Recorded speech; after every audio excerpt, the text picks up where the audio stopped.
District of Conservation is sponsored by CFACT. To learn more about our sponsor, head over to cfact.org. Thank you so much for listening to the show. We are in for a treat. We are joined by Matt and Shauna of SilencerCo, which is one of the leading companies specializing in suppressors. And if you guys don't know what suppressors are and how they play a role into shooting and quality of shooting and ease with shooting, you're going to learn more about that. So thrilled to have you both come on to District of Conservation. Cool. Thanks for having us. Yeah. We're happy to be here. It's good to be here. Good to talk about your roles and your involvement with SilencerCo. Okay, so I'm the PR specialist at SilencerCo. I actually just started in April, so I haven't been here too long. But my role is to work with writers and media and just get the word out there about what we're doing, new products we have going on, as well as I'm now also going to be over our e-commerce, so our web store, which is mostly our attachments, smaller things that people will use to connect the suppressor to a host gun. So yeah, that's kind of what I'm over. Yeah, she's super busy. We definitely tax her with a lot of work. My name's Matt. I've been with SilencerCo for about 5 years. And currently I'm a communications manager here. So I just get to work in the marketing department and work on a lot of our communication efforts and help build fun campaigns and work with talented people and just make sure everything that we're saying is on point and, accurate and true. Keeps us running. Yeah. When people think of suppressors, they think of James Bond. And I think you guys are always told this refrain often that it's used in crime. The portrayals are largely mimicking what happens in real life. What, to the nitty-gritty, is a suppressor for those unfamiliar? Yeah, so that is a very incorrect perception of suppressors, right? So that is what we get a lot, like, oh, the assassins, it's silent. You can't even hear the bullet. I think that freaks a lot of people out, but that's really not correct. The suppressor is more of a muffler for a gun. Silencer is the correct term because Hiram Percy Maxim, the person who developed silencers, he called it a silencer. I think his patent was specifically the word silencer. The specific word silencer. So that's really where it's derived from. Right. So historically that's correct, but as far as, accuracy, it really is more of a suppressor. It muffles the sound of a gun. So as a bullet travels through the barrel of a gun, it has a lot of hot gas and pressure, right? And then as it enters or exits the muzzle, it interacts with cold air. And so that cold air is what causes the muzzle blast or the sound of a gunshot. So the suppressor gives it room to expand, to dissipate, and then, of course, muffle the sound. Yeah, not completely silent, not James Bond silent. Right. That's pretty much impossible to reach that level, but it muffles it. Right. Muffles it, suppresses it. And protects hearing because of that. So it's just a good tool, honestly, to have. Talk about the inherent benefits. Obviously, it reduces noise pollution. It helps ameliorate recoil. What are the inherent benefits to using it when it is attached to your firearm? Right. So like you said, the protection for your hearing is huge. I would say that's the number one benefit. It can reduce on average by 25 to 30 decibels is on average how many decibels it can reduce sound. So that's a lot. That's a huge effect for your hearing. So we were joking about this just yesterday. We were talking about the health benefits and how it's really like a preventative. It's a precursor to losing your hearing. Technically, insurance companies should pay for all shooters to have them because it is a preventative measure to save your hearing. Right. And the National Hearing Conservation Association, they actually recognize suppressors as being something that can reduce noise-induced hearing loss. So they wrote a letter to the American Suppressor Association, and they're like, hey, we support the use of suppressors for reducing hearing loss. So that's huge that they recognize it as well. That's probably the most noticeable benefit that you will get from a suppressor. There are other benefits as well. Like you mentioned, recoil. We talked about recoil reduction. So noise levels brought down to hearing safe levels, but it also allows hunters to stay on target a lot easier. With that reduced recoil, they can take a shot, and if they miss, they can actually follow their shot, see where it went, make an adjustment, and come back with a better shot. And that way they don't have to, wear earplugs too when they're hunting, because that can make it a much more difficult they're not going to wear experience. earplugs anyway. Right. I don't know any hunters that are like, oh, there's a deer. Hold on. Let me put in my ear Like, protection. they put in their and then I ponies, or can- they, they reach in their bag and they're loud and they pull the zipper and all the Velcro. And yeah, it just doesn't make sense. So yeah. that's what the suppressor would give them, is the opportunity to take that shot and not have to worry about, hearing loss after so many years of taking those shots. Or their dogs hearing loss. A lot of hunters use dogs. A lot of duck hunters, dog hunters. Yeah. Dogs have ears too. Also competitors too. There's another category there of people who really benefit from suppressors because of the lack of recoil with a suppressor. They can have better follow-up shots too. So like Matt said, with hunters, they can stay on target a little bit better. And we can talk about this all day. I mean, this is what we do. We talk about this all day. So I have also seen it work for me personally when I got my first deer last November. And I have shot recreationally with a suppressor on handguns and even AR-15s and other rifle platforms. And it really does everything you guys say. It makes the shooting experience far more comfortable. Your your hearing experience is a lot more enjoyable. You don't really hear the noise, and all that kind of glare that you hear when you shoot guns as well. And it just is overall better for your surroundings, and people are not going to hear the gunshot as much. And it just makes your shooting experience a lot easier. And if you're trying to stalk a prey, less obvious, obviously, to the animal with respect to that. Yeah, for sure. I actually, it's interesting that you brought up an AR-15, because I went shooting in the desert just this last weekend with a first-time shooter. She'd never shot before, and she wanted a little experience. And so I brought my suppressor as well, and an AR-15, and I pulled it out, and she was scared. It's a scary gun. There's a lot of scare hype around it, which is understandable. And she was under the impression that if you were shooting with a silencer, it would make it so tame and so quiet that it wouldn't be scary, that the respect for the gun, the firearm, would actually be taken out of the situation, which isn't the case. After she shot with the suppressor, she still had a very healthy respect for the firearm and for the responsibility that people get when they have a firearm. It doesn't take that away. It doesn't take, somebody's respect for it away, but it just does make it more enjoyable, much more enjoyable, and a better educational situation as well. And more enjoyable for everybody else out there enjoying nature too. Yeah, not just the shooters. They don't hear as much noise with that. So why do you think our fellow Americans are largely skeptical of this? I think one thing the Europeans do correct when it comes to firearms is to have a kind of welcoming view and actually fairly acceptable use of suppressors. Why is Europe getting that right? Why are we getting that wrong? That's an interesting idea. I don't know for sure, but I think it's the narrative going on right now, and with a lot of the gun control laws that are trying to be passed, right? I think that's the narrative that people want you to see, is that guns are scary. And with a suppressor, I've heard the argument that, you won't be able to hear the shooter, in a mass shooting situation, you won't know where they are. And like we said, it doesn't. I mean, a suppressed gun is as loud as a jackhammer striking concrete.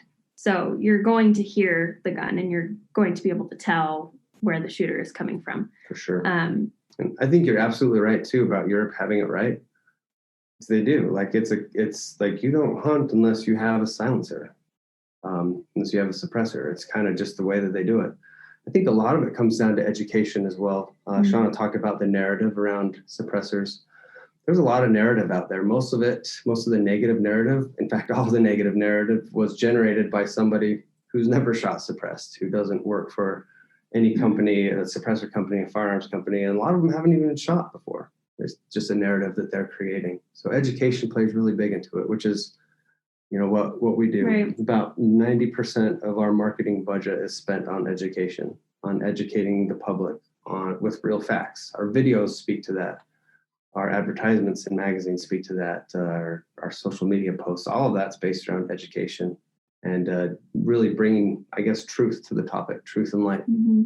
And I think a lot of people don't realize that suppressors are actually legal as well. A lot of people think, oh, I can't own one of those. It's not legal. They're legal in every 42 states where you can buy a firearm legally. You can buy a suppressor legally. It's a little more complicated, but we can get into that later. Yeah.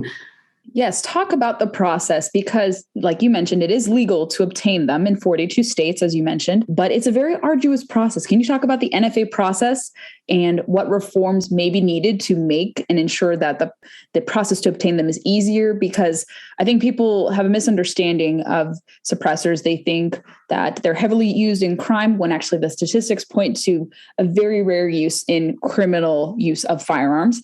They're not really used in crimes whatsoever. You don't really find them at the crime scene except for very, very few instances. So talk about the process and what reforms you think are needed to ensure that people can obtain them in a more acceptable legal fashion. So there are, that's interesting you bring that up, because the first thing, once people figure out that suppressors are legal, that's the next thing. Oh, well, okay, well, I've heard that if you want a silencer, you need to get a license, or you have to go through a lot. It's actually not that bad. It is a process, though. There are some steps you have to follow. There's 5 simple steps.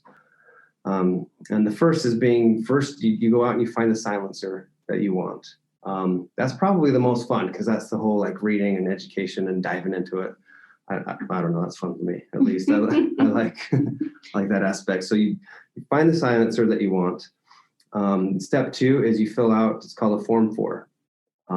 And all gun dealers that sell suppressors, they're pretty much wizards when it comes to Form 4. They know, they can show you each line you need to sign. And most of it actually is just basic information about yourself. So suppressor, fill out your Form 4. Third step is you get your fingerprints taken. And a lot of these dealers have the ability to take your fingerprints in their gun shop. So while you're there, you can fill out your Form 4. They'll take your fingerprints. You need 2 copies, but once when you're in your dealer, they can take care of that for you. The 4th step is you need 2 passport pictures, and dealers are able to do that in their stores as well. There are actually even electronic machines that are set up. There's a company called Silencer Shop that's done a lot of work to really streamline the process and get it all digital. So for your pictures, you need 2 passport pictures you'll send in with your Form 4. And the 5th step is probably the easiest one. You just send it in to the ATF. Mm-hmm. And after that, like that's really where the hard part comes, because you have to wait for the ATF to approve you, and they can take 6, 9 months, sometimes a year.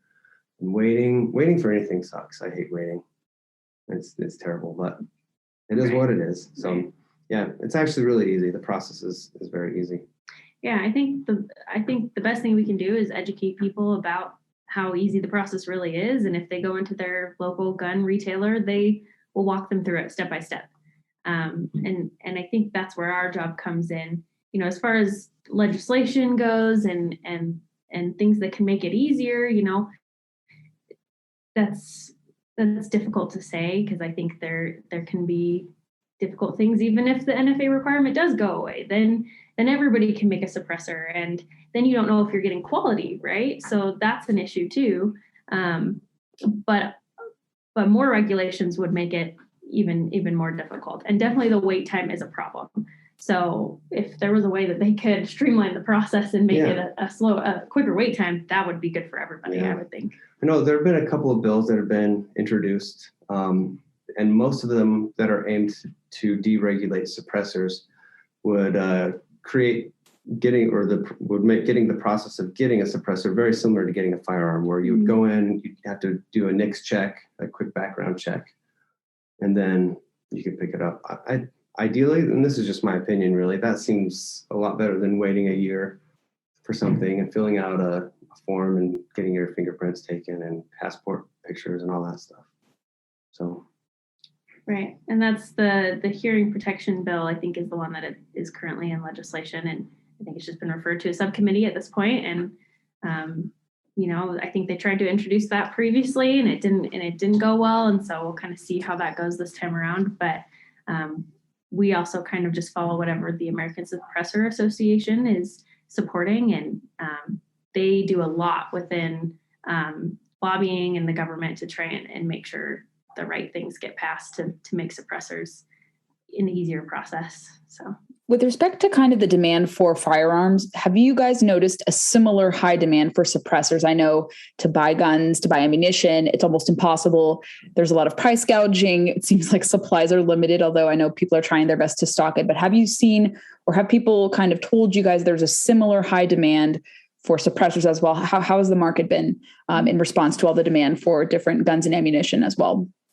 Yeah, I mean, we've been following the same wave, really. Like our sales tend to follow the same thing as guns and ammo sales because it's in the same industry. And when people are panicked because of unfriendly administration, right, they're going to want to purchase everything they can to make sure they get everything before it's illegal. So we definitely saw an uptick in 2020. Our sales were through the roof, and I think the entire gun industry now is seeing a balance. It's kind of balancing out a little bit.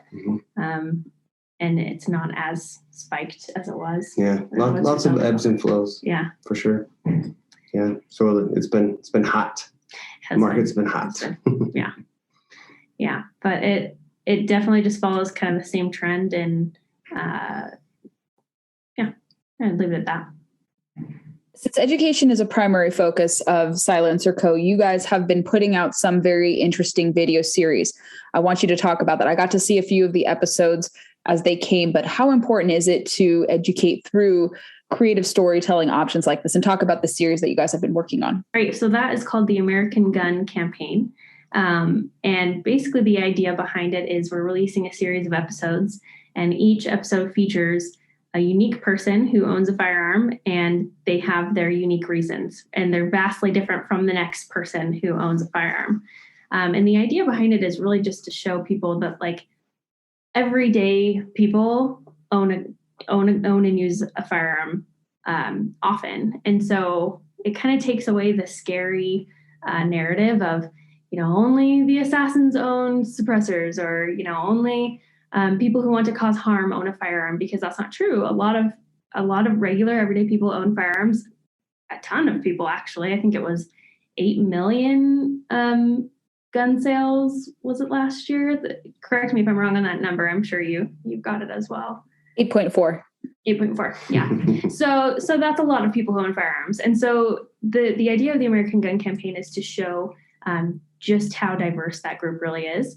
And so we've released 3 videos so far. I don't know if you've seen actually 2, and we're releasing the 3rd one next week.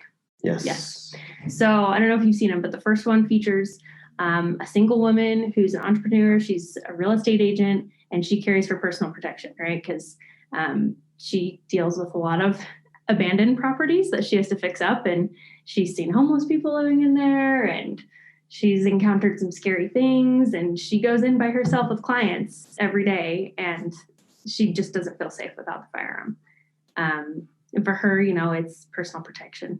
So that was our first video. The second one was very different from the first situation. His name was Terry. He's a riflesmith, and so he creates guns for mostly law enforcement and military. Those are his main clients, and he's all about the craftsmanship of it, right? And creating the safest, most reliable product for our military and our law enforcement so that they can do their job well. So that was kind of an interesting, I feel like the first 2 videos were really quite different. Yeah. So. Yeah, definitely. And we have a lot more that we're producing right now that are very different as well. That we touch on mental health in one of our episodes coming up, which is really important. And it's something that's not talked about a lot. So that one's going to be great. Yeah, the mental health one is going to be very interesting. And I think it's going to capture the attention of a lot of people who wouldn't normally care about these kinds of videos, because mental health is such a huge issue right now in America, especially since COVID. It's affecting a lot of people. So, and that's why really we do these videos. That's why we make videos. Is there are people out there who normally wouldn't watch a video that SilencerCo makes, but there's a lot of education that can come across and come through that. So we make these videos to not just appeal to our core demographic, but to a very wide variety of people, just to educate people, like to give them some real solid truth, like nothing, we're not trying to hide anything, nothing biased, just, baseline capital T truth. But yeah, we have our American Gun campaign, which is great, and we have a few other campaigns that we have been working on, a few other films. Some of them are funny, some of them are just straight sounds from like a shooting experience, like going out in the desert and shooting. We have some funny Christmas videos and Santa he actually Claus played the videos, Grinch in one of the Christmas videos. That one you'll have to watch for sure. So he was full on Grinch green Nobody makeup. knows that, Shauna. Oh, sorry. It was definitely him as the Grinch. No, but there's an opportunity to teach people about stuff that's important to me. That's important to us here at SilencerCo, and that's important to a lot of people here in the United States. And so we take that very seriously, and that's why we do everything we can to produce genuine content and make it relatable. Yeah, I think it's also about like creating a new narrative, because people are hearing the same narrative over and over and over about guns and firearms, and it's not necessarily true.